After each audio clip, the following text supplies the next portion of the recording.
আসসালামু আলাইকুম বন্ধুরা। নতুন বছরের ২০২৫ সালের সবাইকে জানাই আন্তরিক শুভেচ্ছা। আজকে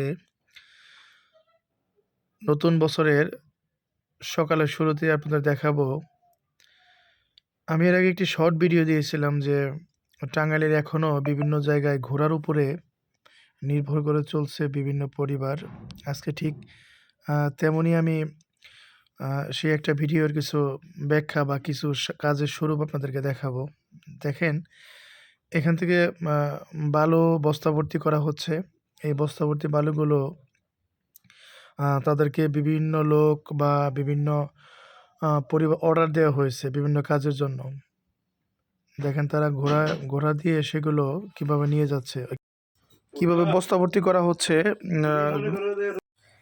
বিশেষ করে নদীর পাড়ের এই গ্রামীণ দৃশ্যগুলো আপনার মনকে কিছু সময়ের জন্য হলেও প্রাণ সচল করে তুলবে। আমরা যেটিকে বলি আমাদের গ্রাম্য ভাষায়, বা এর আগেও আমি ছোট্ট আরেকটি ভিডিও দিয়েছিলাম যে ঘোড়ার উপরে নির্ভর করে চলছে আমাদের টাঙ্গাইল সদরের বা বোয়াপুরের বা ঘাটাইলের কিছু অঞ্চলের মানুষ। আমি আপনাদেরকে দেখাচ্ছি, এটি হচ্ছে টাঙ্গাইল সদরের থানার বারবেলা ঘাট নামক স্থানের একটি দৃশ্য, যেখানে দেখছেন যে অনেক মানুষ, ওই দূরে দেখেন আরেকটি ঘোড়া দেখা যাচ্ছে, সে ঘোড়ায় কিন্তু সেম বালু নিয়ে যাচ্ছে তারা।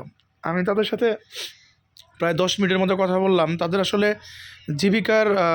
জীবিকা নির্বাহের মূলত যে বাহন